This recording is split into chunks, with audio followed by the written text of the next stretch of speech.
Isang mapagpalang linggo po at araw ng Panginoon sa bawat isa. Maaari po ba nating batiin ang ating mga kapatid at katabi, ang mga bisita ng isang Blessed Lord's Day.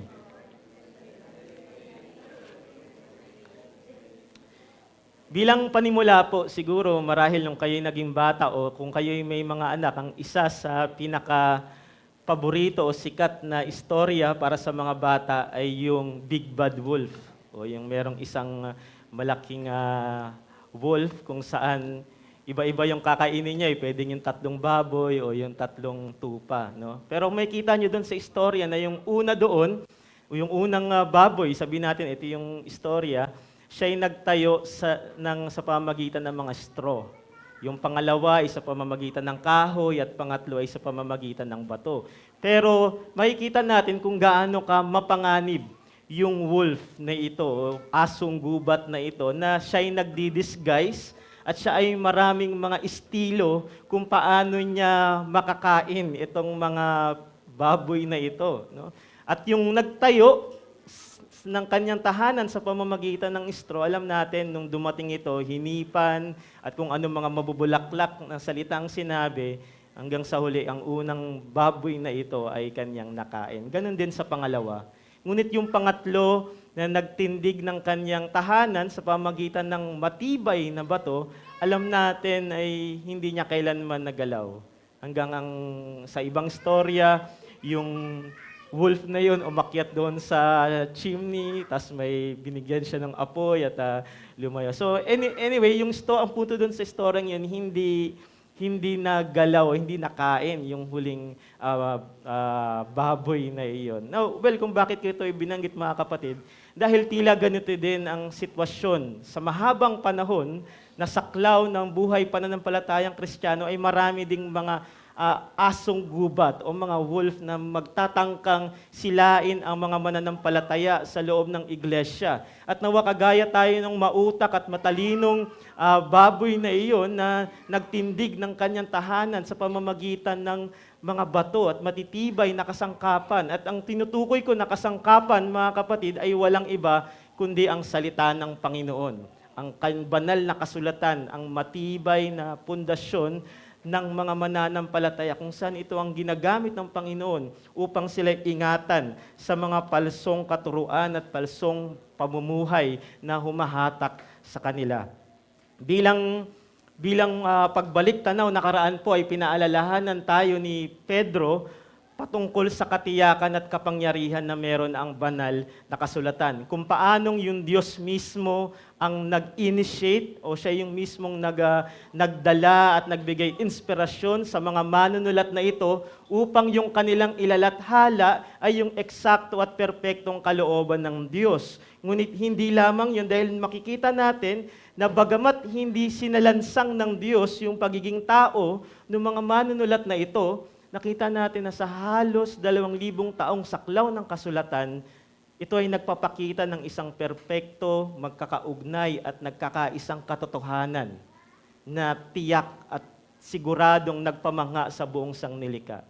At ito ang kapahayagan ng Diyos ng kanyang sarili sa pamamagitan ng kanyang bugtong na anak, kung saan ang bawat tao ay may pagkakataon makabahagi sa kanyang banal na likas tungo sa kanyang kapurihan. At hindi lamang yun ang ipiniliwanag doon ni Pedro sa chapter 1, kundi na rin dahil sa banal na pinagmulan ng kasulatan, ito ay tumatagos o bumawasak sa bawat anyo ng kadiliman at kasamaan.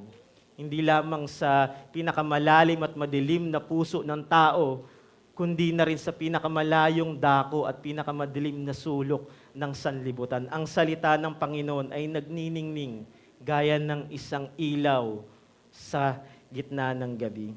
Kaya tayo po mga kapatid bilang iglesia na itinayo sa pundasyon ng mga propeta at mga apostol at si Kristo bilang panulokang bato ay may matibay na katiyakan na ang salita ng Diyos ang magpapasuko sa buong nilikha at mag-iingat sa kanyang iglesia tungo sa kaluwalhatian at kapurihan ng Diyos. Now, dito po sa chapter 2, mga kapatid, may papakilala si Pedro sa atin na isa pang uri ng prophetic word.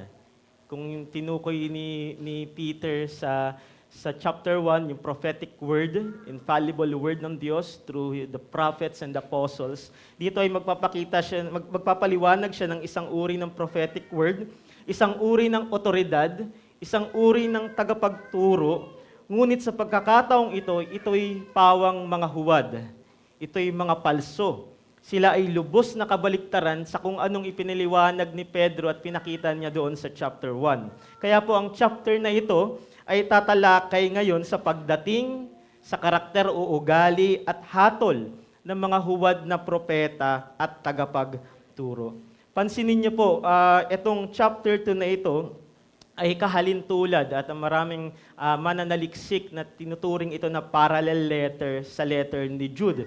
Hayaan niyo pong basahin ko yung Jude 1-4. Ang sabi dito, lihim na nakapasok sa inyong samahan ang ilang taong ayaw kumilala sa Diyos. Binabaluktot nila ang aral ukol sa kagandahang loob ng Diyos at kinakasangkapan ito upang pagbigyan ang kanilang kahalayan. Ayaw rin nilang kilalanin si Hesukristo, ang ating kaisa-isang pinuno at Panginoon, noon pa mang unay nakasulat na ang parusa sa kanila. Nakita niyo yung pagkakahawig nito doon sa mga unang verse na binasa natin sa 2 Peter chapter 2. At ibinigay nila ang parehas na babala na sa huling dekada ng kapanahon ng Hudyo, alam natin, pinag-aralan natin to na ito ay 10 years out na sila bago yung destruction ng Jerusalem, bago yung pagwawakas ng kapanahon ng Hudyo, ang pagkasira ng templo na kung saan yun ay kanilang ipinagmamalaki. No? So, ito'y babala sa kanila sa huling dekada ng panahong Hudyo. Naalala niyo yung sinabi ng Panginoong Hesukristo, ang henerasyon na ito, yung kanilang kapanahunan. At sa panahong ito, magkakaroon ng matinding kaguluhan, malawakang pagtalikod sa pananampalataya sa loob ng iglesia. At alam niyo, ang pagtalikod na ito ay maghahayag ng mga taong kailanmay hindi kabilang sa Panginoong Hesukristo. Yung mga taong minsanang nag-angking Kristiyano, ngunit tinatwa ang Panginoon nung dumating ang mga pag-uusig at kalayawan ng mundong ito. At mas lalo pa pong titindi ang pagtalikod na ito dahil sa pamamagitan ng mga impluwensya ng mga huwad na tagapagturo. Hanggang sa ang iilan sa kanila, mismong mga tagapagturo at mismong tagapanguna tumatayo sa loob ng kanilang iglesia, sila ay magiging kalaban ng katotohanan at sisilain nila ang mga tunay na mananampalataya, ililigaw at magtatangkang iligaw ang mga ito. Mga kapatid, itong chapter 2 na po na ito, bagamat mabigat ang babala at negatibo yung tono ng chapter na ito, alam niyo po ba na ito rin ay nagbibigay ng isang makapangyarihang katotohanan, nagpapalakas sa kanyang iglesia. Hindi lamang po sa kanilang panahon, kundi hanggang sa pangkasalukuyan na ang Diyos ay nangangalaga at hindi malayo sa kanyang bayan. Kung kaya't ito po yung ating mensahe sa umagang ito, pwede niyo po kong sundan sa inyong mga handout na sa gitna ng mga huwad na katuruan, ipinakikita ng Diyos ang kanyang soberanong pag-iingat.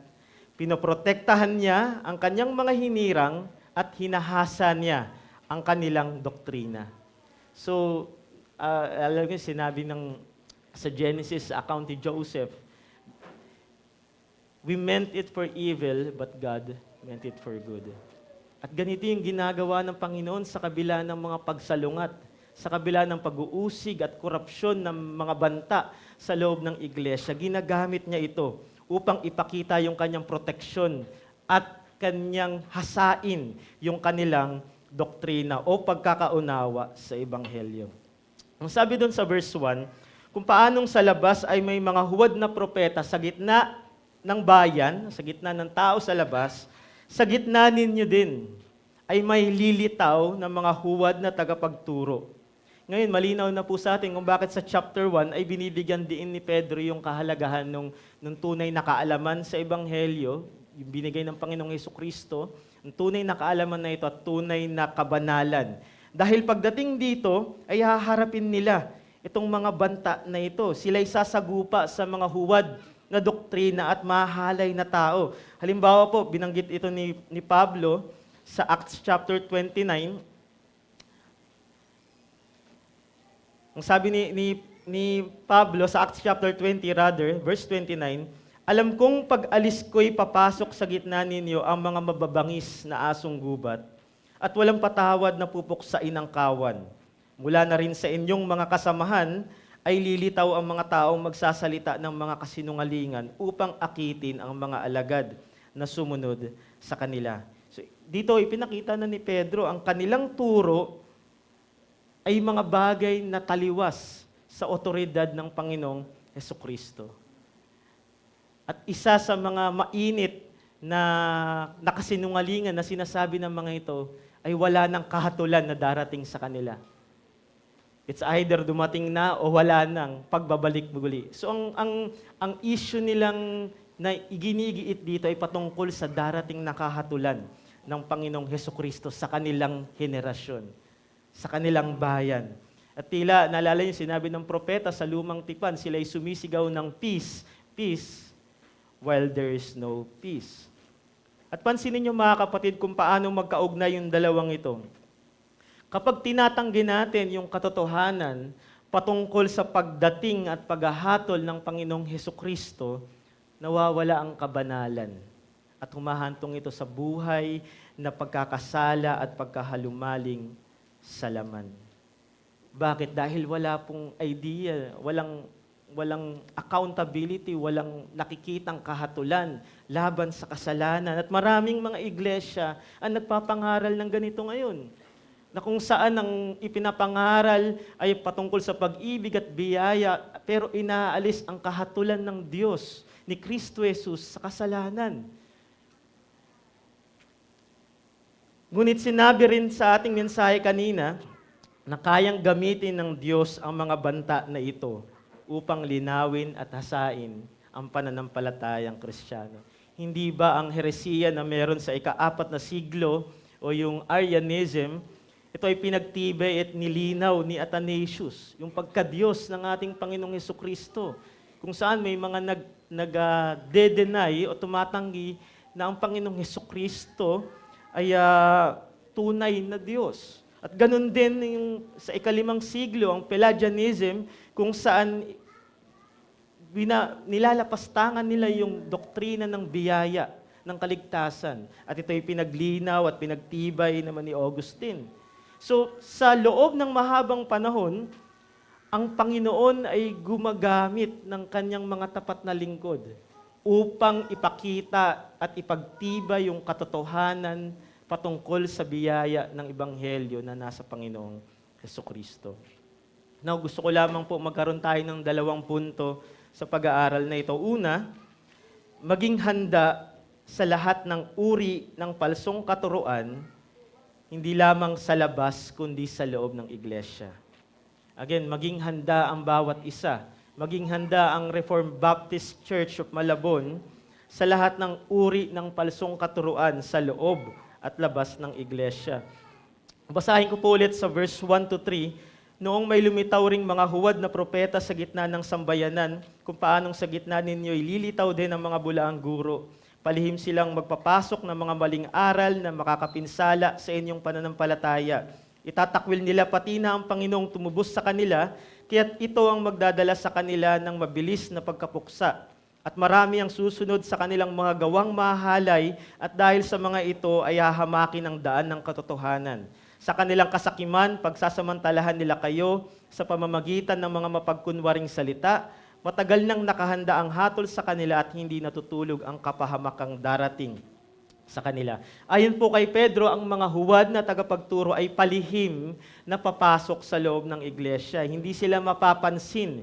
At hindi ito bago sa kanila, sapagkat bilang mga Hudyo, maraming teksto sa lumang tipan na nagbibigay babala patungkol sa mga huwad na propeta. Halimbawa po sa Deuteronomy chapter 13, ang sabi ng Panginoon, na kung may lilitaw na propeta sa inyong kalagitnaan at bibigyan kayo ng isang tanda o kababalaghan at sasabihin sa inyo, sumunod tayo sa ibang mga Diyos na hindi mo kilala. at paglingkuran natin sila, ang sabi ng Panginoon, huwag mong pakikinggan ang mga salita ng propetang iyon, dahil ang propetang iyon ay papatayin, sapagkat siya'y nagsasalita ng paghihimagsik o laban sa otoridad ng Panginoon na naglabas sa inyo sa lupain ng Ehipto. Sinabi rin po ni Propeta Jeremias sa chapter 2, ang mga pinuno ay sumuway sa akin, at ang mga propeta ay nagsalita ng propesiya sa pamamagitan ni Baal at nagsisunod sa mga bagay na walang pakinabang. Kung paanong may mga huwad na propeta sa kalagitnaan ng bayan noong una, gayon din naman mga kapatid sinasabi ni Pedro, ngayon ay may mga huwad na tagapagturo na naghahayag ng aral na salungat sa Ebanghelyo at hindi nagpapailalim sa otoridad at kapangyarihan at paghahari ni Kristo Jesus. Ngunit ang tanong po sa atin, paano ba nakapasok ang mga asong gubat na ito, ang mga huwad na propeta o tagapagturong ito? Kung titingnan natin, halimbawa, sa ating iglesia, hindi naman ito basta-basta makakapasok. Ito'y makakausap natin, ito'y may interview ng mga deacons, ito'y makikilatis natin. Kahit paano ba sila nakapasok at gaano kagaling yung kanilang pagpapanggap. Gumamit po si Pedro dito ng future tense nung sinabi niya na sa gitna ninyo'y lilitaw din. Ito'y panghinaharap na kapanahunan. So, ginamit niya itong future tense na ito upang balaan na may mga darating na mga huwad na tagapagturo. Now, sabi ng ibang mga nag-aaral o mga commentators na itong mga false teachers na ito ay parating pa lamang sa near future. Ngunit sa verse 13 at verse 17, gumamit si Pedro ng mga present tense o pangkasalukuyang kapanahunan. At itong mga present tense na ito sa verse 13, verse 17, ay nagpapakita na itong mga huwad na guro, tagapagturo na ito ay nasa gitna na ng mga mananampalataya. Ibig sabihin, hindi sinasabi ni Pedro dito na nasa labas pa sila ng iglesia. Sa halip, matagal na silang nakakahalubilo sa komunidad. At maganda sabi doon sa verse 13, sila'y kasama pa nila sa kanilang mga love feast.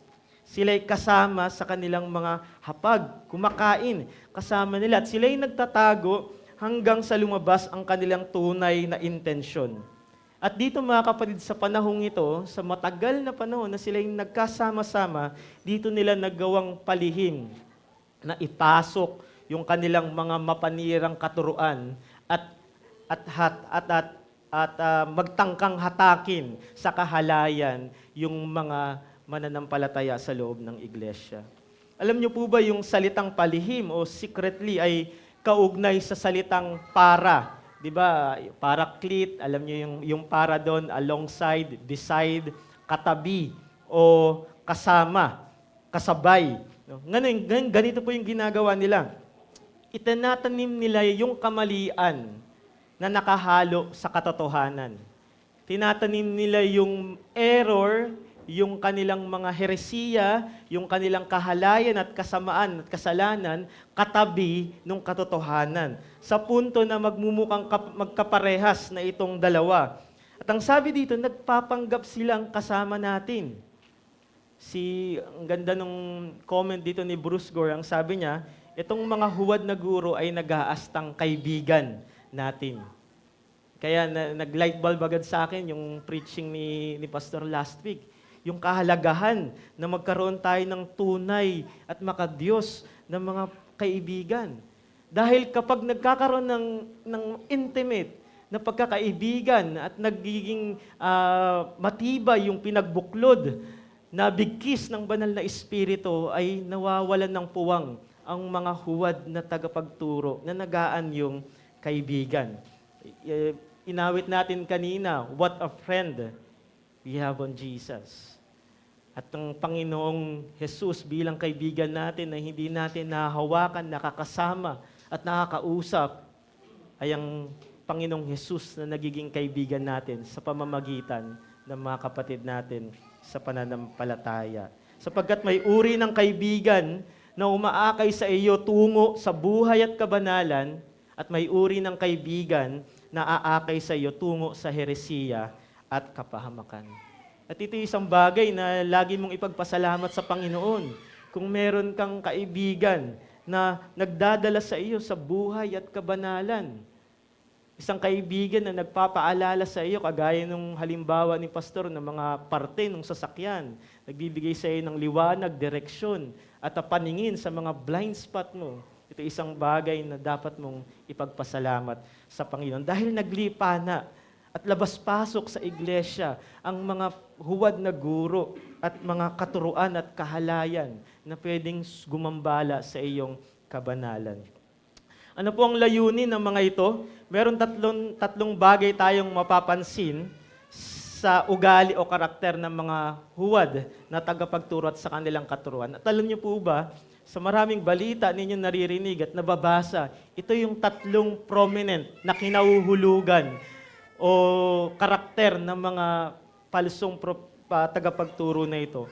Una ay ang corrupt na otoridad sa loob ng iglesia. Pangalawa ay ang corrupt na pakinabang o ginansya sa mga material na bagay. At pangatlo ay ang corrupt na nasa ng laman. Sa verse 10 to 11, binanggit din yung 2 Peter chapter 2, 10 to 11, binanggit din ito sa Jude 8, na ang mga taong ito ay kanilang hinahamak ang mga itinalagang otoridad. So in short, ito yung mga namamanginoon o nag-aastang Panginoon sa loob ng iglesia at kanilang inaalis yung otoridad ng Panginoong Hesukristo at ng kanyang salita. Ginagamit nila yung kanilang posisyon o otoridad upang manipulahin ang iba para ito'y pumabor sa kanilang pakinabang. At ang sinasabi dito ni Pedro, ito'y hindi tunay na tagapanguna, kundi mga nangunguna lamang.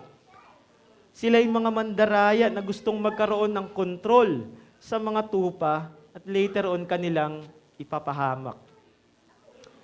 Pangalawa, nandun din yung corrupt na pakinabang na sa kanilang kapanahunan ay maraming mga nangangalakal at mga negosyo.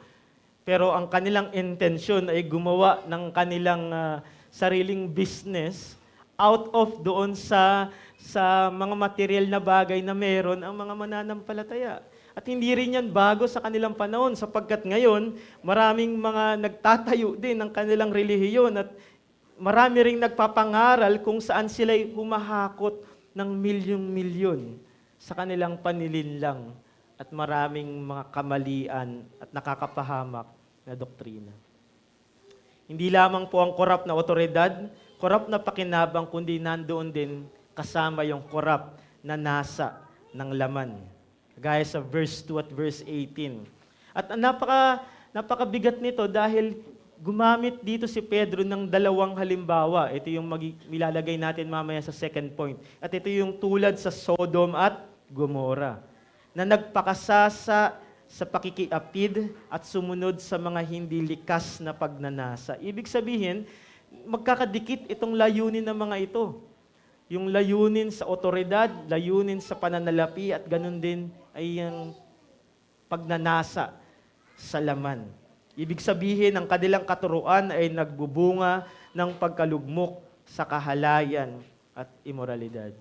At ano po yung hantungan na meron ng mga binalaan ni Pedrong ito ng mga huwad na tagapagturo?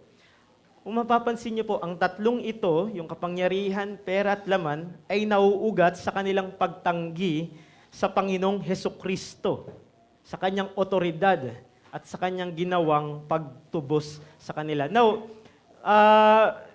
maraming issue dito sa verse na ito kasi ang sinabi ni Pedro, kanilang tinatwa o tinanggi o tinalikuran ng Panginoong Hesukristo na bumili sa kanila. At yung salita ay laging nasa redemptive sense o yung pag-redeem, pagtubos. Ito ay laging nasa redemptive sense. Marami nagsasabi na hindi yan redemptive sense kasi kailanman ay hindi pwedeng tumalikod ang isang mananampalataya. Totoo naman iyon, pero hindi natin may tatanggi na mayroong redemptive sense yung ginamit dito ni Pedro na minsan na sila'y binili o tinubos ng Panginoong Hesukristo. Pero gusto ko pong sabihin sa inyo dito na yung tono dito ni Pedro nung sabihin niya ito ay hindi kagaya sa chapter 1. kung saan ikinabit niya ito sa pagtatakda, sa paghirang ng Diyos sa kanyang mga pinili o sa kanyang bayan. Kundi ang chapter 2 na ito ay tinutukoy ni Pedro patungkol sa buhay sa loob ng iglesia o sa isang local church. Kaya't hindi bilang mga hinirang sa kanyang pagtutubos, kundi tinutukoy niya dito is mga taong na minsanang naging bahagi ng lokal na iglesia, yumakap sa pananampalatayang Kristiyano at nagpakita ng kaanyuan ng kabanalan o yung form ng godliness. Ngunit ito'y palso. Nakabahagi sa pagpapala ng salita at ng Espiritu, ngunit kalaunan ay tinalikuran at itinanggi ang Panginoong Hesukristo. Kagaya ng letter sa Hebrews, kagaya ng mga ibang warnings na ating nakikita. Ito pumapatungkol sa mga minsanang nag-aangking sila'y mananampalataya. At hindi bago yan. Nakita natin yan first hand. Mayroong kilala ninyo ang isa na na-excommunicate sa iglesyang ito na sa kabila ng napakarami niyang kaalaman sa teolohiya at pagtatanggol sa pananampalataya na minsang nakapagturo, nakasama, naging kaibigan sa ating mga hapag, pero ngayong siya'y nangunguna sa pagtatwa at paglapastangan sa otoridad ng ating Panginoong Hesukristo. Ngunit itong tandaan natin mga kapatid, hindi kailanman maaaring lokohin si Kristo. Sapagkat ang sino mang magkaila sa Kanya, sa harap ng tao, ang sabi niya ay ikakaila niya sa harap ng Ama sa langit. At ang hatol ay mabilis at tiyak.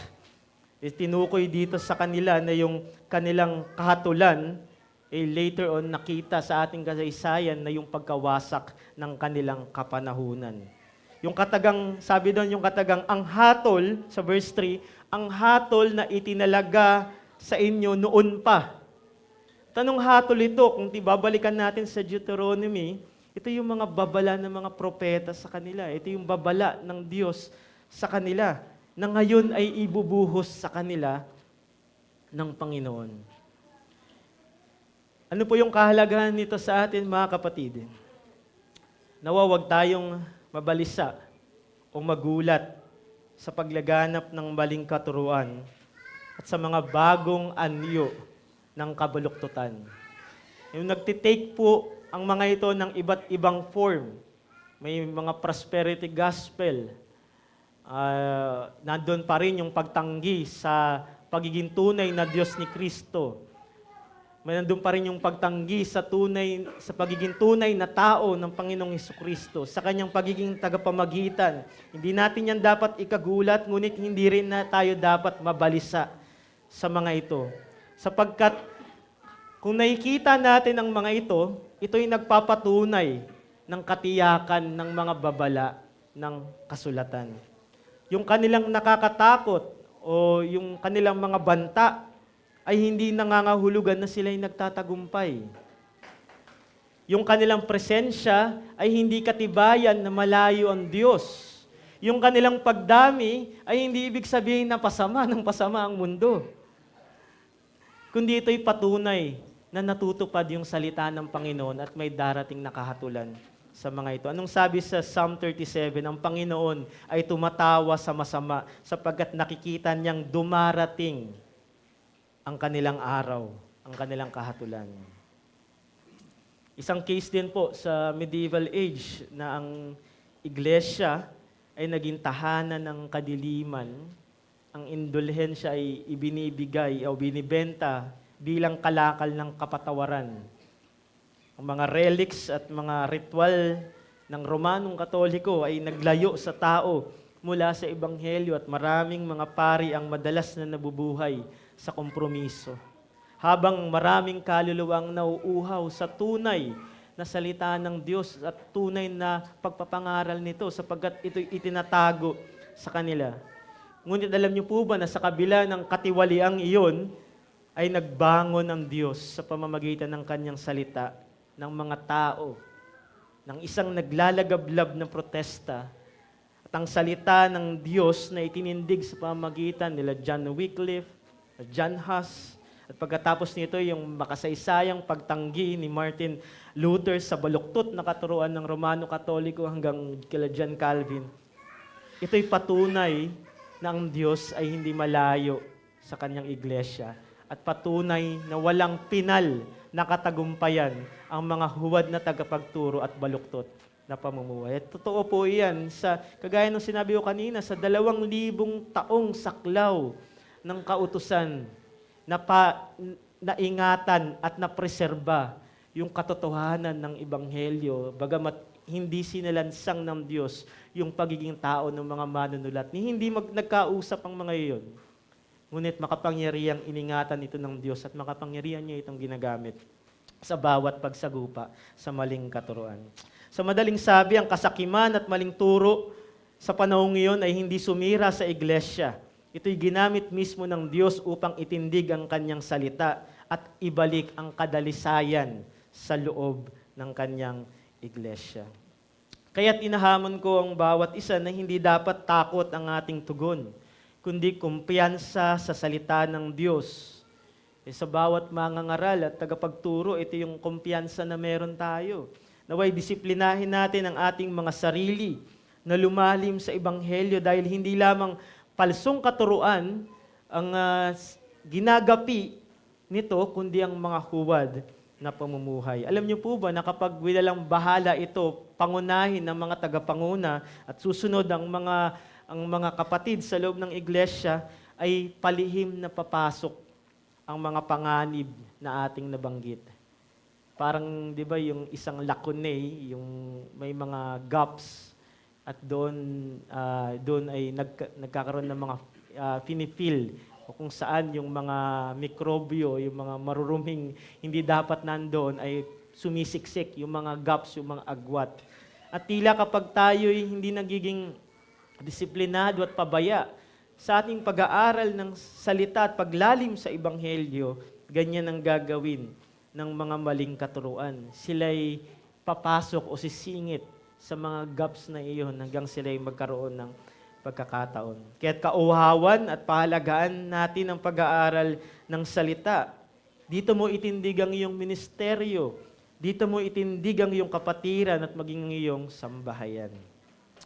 Now, bago po tayo dumako sa point 2, nananawagan ako sa mga wala pa sa Panginoong Hesukristo. Yung maaaring nasa ilalim ka ng ganitong pagtuturo o kung hindi naman ang iyong pamumuhay ay kahalin tulad nito. Isang pamumuhay na walang pagpapasakop sa otoridad ng Panginoong Hesukristo at walang pagpapamataas na pagtingin sa kanyang kabanalan at ikaw ay namumuhay sa kasalanan. Naway huwag kang manatili na kagaya nila sa pagtatakwil sa Panginoon at tutungo sa kapahamakan. Tumungo ka kay Kristo ngayon dahil ang Kristong kanilang itinatanggi ay Kristo na tanging makakapagligtas mula sa kapahamakang naghihintay sa lahat ng lumalaban sa Kanya. Ito ang aming pamamanhik sa iyo, naway datnan ka ng Panginoon na nasa ilalim ng Kanyang paghahari. Naway datnan ka ng Panginoon na nagagalak ka sa Kanyang paghahari at ikaw ay nakahanay sa Panginoong Jesus. Ikalawa po ay dapat nawa tayo maging magalak sa soberanong pag-iingat ng Diyos sa Kanyang iglesia. Hindi lamang tayo dapat maging handa sa lahat ng uri ng palsong katuruan, kundi tayo rin ay maging magalak sa soberanong pag-iingat ng Diyos sa Kanyang iglesia. Sabi po sa verse 4 hanggang 10, maging ang mga anghel na nagkasala ay hindi pinaligtas ng Diyos, itinapon niya sila sa impyerno kung saan sila iginapos sa kadiliman. At doon paghihintayin hanggang paghuhukom. Maging ang masasamang tao noong unang panahon ay hindi niya pinaligtas. Ginunaw niya ang unang daigdig sa pamamagitan ng baha at wala siyang iniligtas maliban kay Noe na tagapangaral ng katuwiran at ang 7 niyang kasama. Pinarusahan din ng Diyos at tinupok ang mga lungsod ng Sodoma at Gomora at ginawan halimbawa ng kasasapitan ng mga masasama. Ngunit iniligtas ng Diyos ang matuwid na si Lot, isang taong lubhang nabagabag dahil sa mahalay na pamumuhay ng masasama noon. Noong naghirap ang kalooban ng taong ito, dahil sa kasamaang araw-araw niyang nasaksihan at napakinggan habang siya'y nakatira doon. Halimbawa ang mga ito na alam ng Panginoon kung paano niya ililigtas mula sa mga pagsubok ang mga tapat sa Kanya at kung paano ilalaan ang masasama sa parusa hanggang sa araw ng paghuhukom. lalong-lalo na ang mga sumusunod sa masasamang pagnanasa ng likas na pagkatao at umahamak sa may kapangyarihan.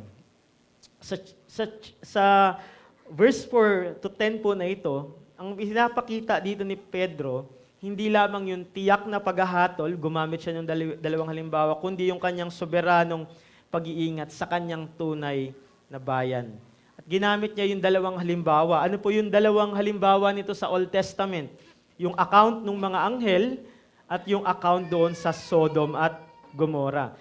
Siguro familiar na sa inyo yung ang marami sa Genesis chapter 6 sa account na ito, hindi natin to bibigyan ng madiin na detalye, kundi makikita natin doon na may mga nilalang na anghel na lumampas sa kanilang itinakdang posisyon, sa kanilang ibinigay sa kanilang tungkulin, which I believe to minister sa people of God. Ngunit sila'y lumampas sa itinakdang posisyon na ito. At isa ito kasama dun sa unang punto, nagkaroon ng korupsyon ng otoridad.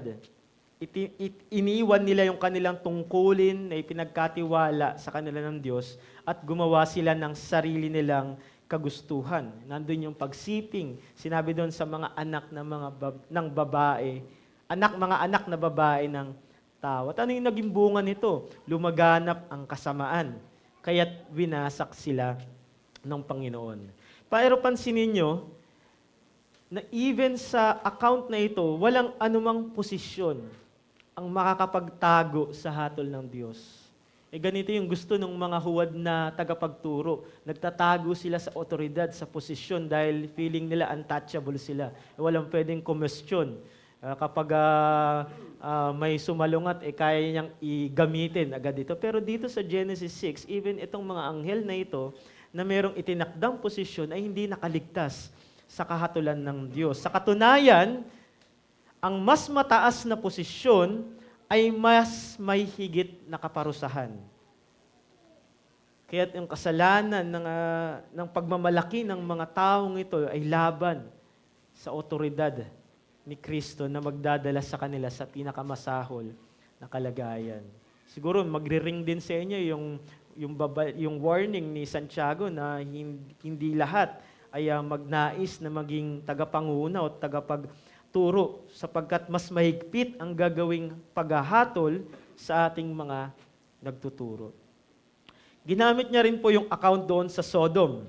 At alam ko, pamilyar na rin po ang bawat isa sa Genesis 19 kung saan ang lugar na ito ay sentro ng imoralidad. At ito yung normal sa kanila. Ganito nila pinapakita yung pagiging hospitable nila sa pamamagitan ng sexual immorality. Ito ay sentro ng immoralidad at ibinigay nila ang kanilang sarili sa kahalayan at matinding karumihan. At ganito minsan yung pakay ng mga huwad na tagapagturong ito. Kinokorrupt nila yung biyaya ng ebanghelyo. At ang gagawin nila, magpe-presume sila doon sa biyaya. Di ba, yun yung sinabi natin kanina na ganito pumapasok ang mga ito na yung kasinungalingan, ihahalo nila sa katotohanan para magmukhang kaparehas.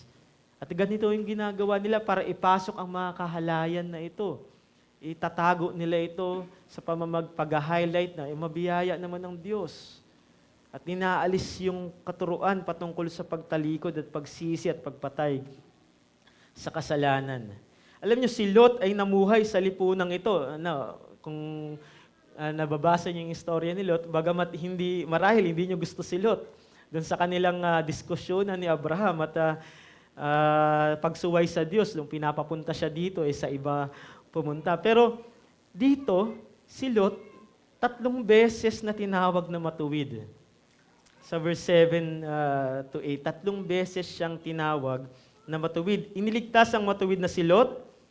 Tapos sabi, sapagkat ang matuwid na taong ito, mas pangatlo, pinahihirapan araw-araw ang kanyang matuwid na kaluluwa. Pero mga kapatid, alam natin na hindi dahil ito sa kanyang likas na pagiging matuwid o hindi ito nakasalalay sa kanyang gawa. Alam natin na sinabi ng account na ito, siya'y kinahabagan ng Diyos. Hindi dahil sa kanyang katuwiran, kundi sa katuwiran ni Kristo na kanyang suot. At biyaya ng Diyos ang humatak sa kanya, palabas ng Sodom. Hindi ba't hindi ayaw niya pang umalis? Kundi siya'y hinatak ng Diyos doon sa sakonang iyon. At ganyan din makita natin sa bawat isa. Bagamat ang babala na ito'y sa mga huwad na tagapagturo, kundi ito'y maging highlight din ng gospel sa atin, na minsanan tayo din ay ayaw sumunod sa Diyos, maliban lamang na tayo'y hatakin niya, palabas sa kasamaan at kahatulan na ating tatanggapin. Kaya't pag nilaya natin na yung mga sakonang iyon, bagamat babala sa mga huwad na propeta, yung mga sakonang iyon ay dapat nabubuhos sa atin. Yung rumaragasang tubig sa panahon ni Noe at naglalagablab na apoy sa Sodom at Gomorrah, yun dapat ay ibubuhos sa atin.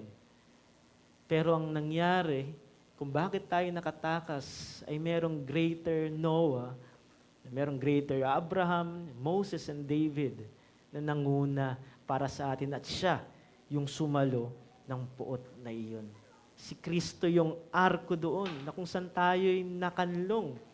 Si Kristo yung syudad ng kaligtasan kung saan doon pinapatungo si Lot.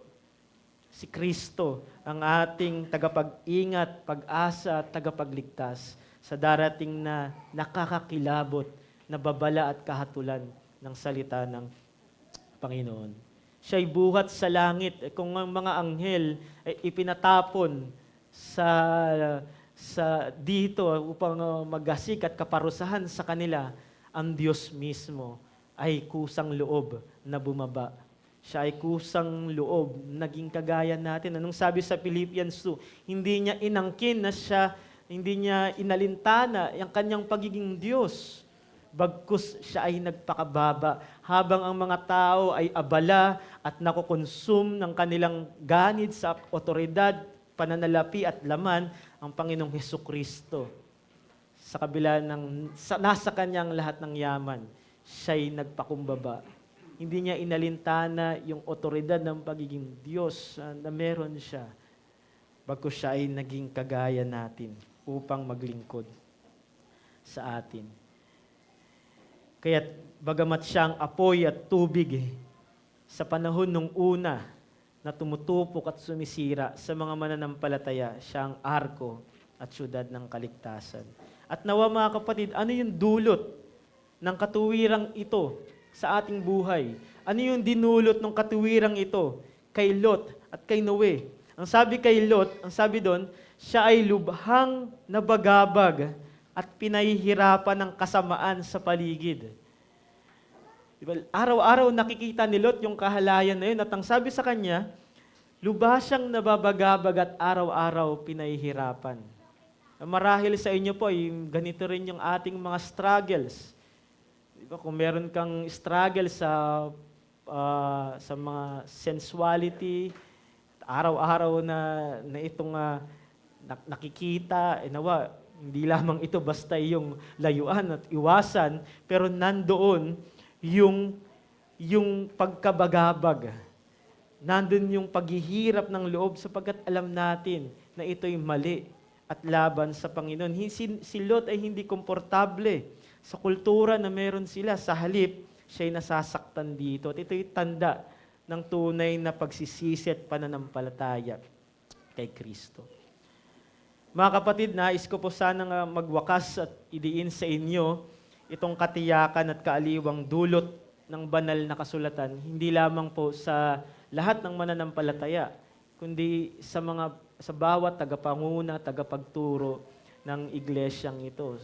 Bilang mga ministro at tagapanguna, lingkod ng bagong tipan sa isang pastor, sa mga diakono, sa mga tagapangaral, at ganun din sa mga kapatid natin na hayo sa malayong lugar, sa Cavite, upang magbukas ng gawain para sa salita ng Panginoon. Tandaan natin na ang maglalayo at mag-iingat sa atin mula sa mga palso at korupsyon ng otoridad, pananalapi at laman ay ang matibay at malalim na kumbiksyon at paninindigan natin na ang Biblia ay salita ng Diyos.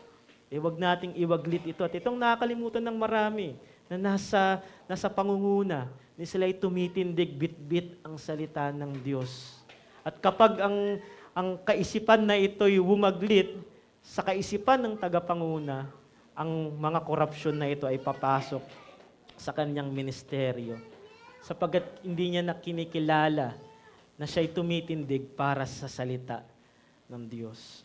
Meron itong hindi mapipigil ang puwersa na tiyak na bumubuhay o nagbibigay buhay at humahatol sa bawat nilalang.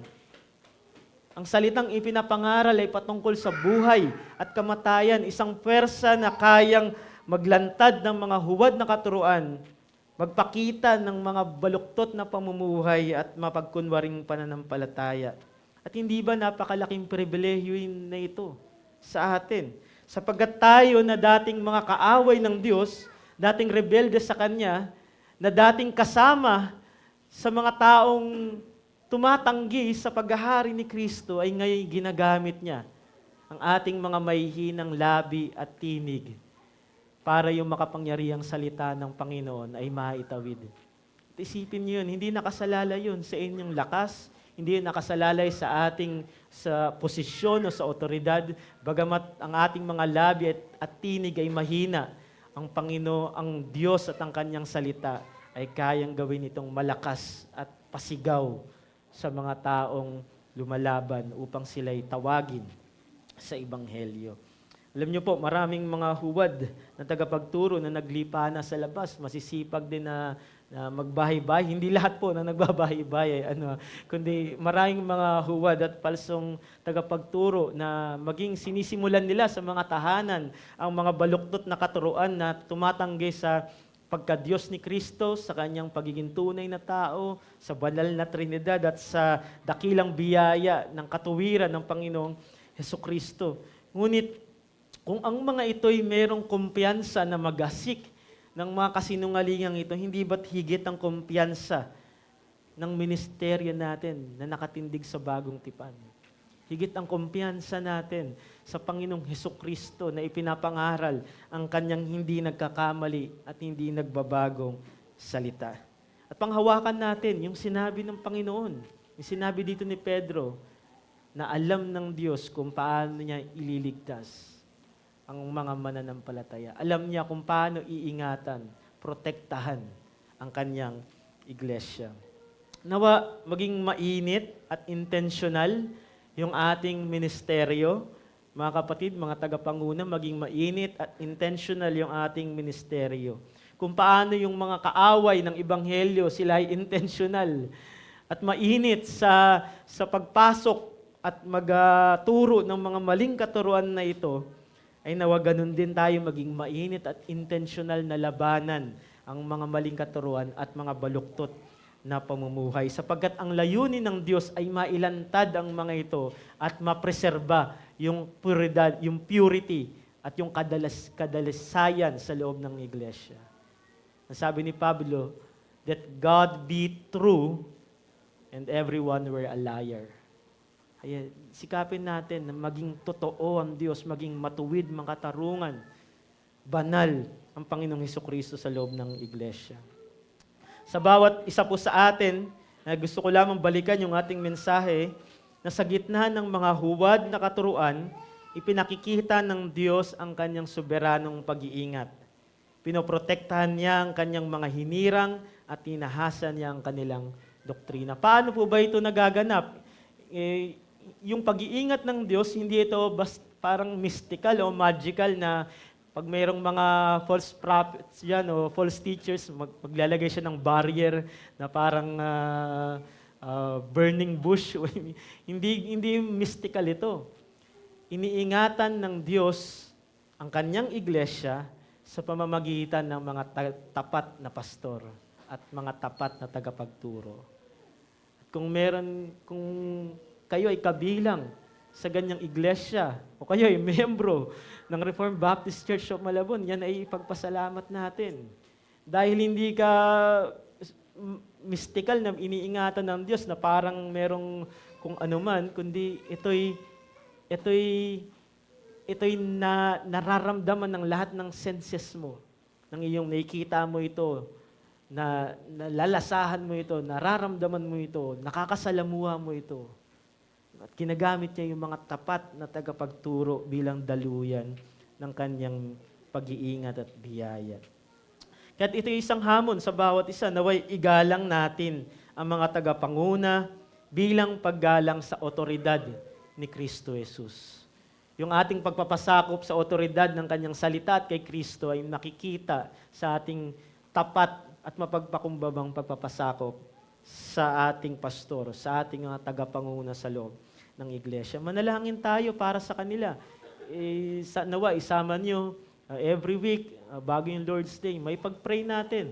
Ang ating pastor, ang ating tagapanguna na malayo doon sa tatlong korupsyon na iyon na kinauhulugan ng maraming tagapanguna ngayon, ang korupsyon sa otoridad, pananalapi at laman. Ito isama natin sa panalangin na i-spare ng Diyos ang kanilang ministeryo at sila'y patatagin. Suportahan ang kanilang pangangailangan dahil magkakakonek yun eh. Kaya nagre-resort yung iba sa mga korupsyon na iyon dahil ninineglect din ng maraming iglesia. Sa atin po, sa ating lahat, maging intentional at masidi yung ating ministeryo sa kapatiran. Minsan iniisip natin na yung Lord's Day ay paghahanda ng ating mga sarili. Dapat hindi ako magpupuyat, dapat naano ko na yung family worship, dapat nakapag-devotion na ako, para maging handa na yung aking sarili sa pagsamba bukas. Pero isang bagay mga kapatid, hindi ba mas maganda na isama natin na sa bawat Lord's Day na pupuntahan natin, sa bawat pag-attend natin sa araw na ito, ay maging intentional din tayo sa ating mga kapatid.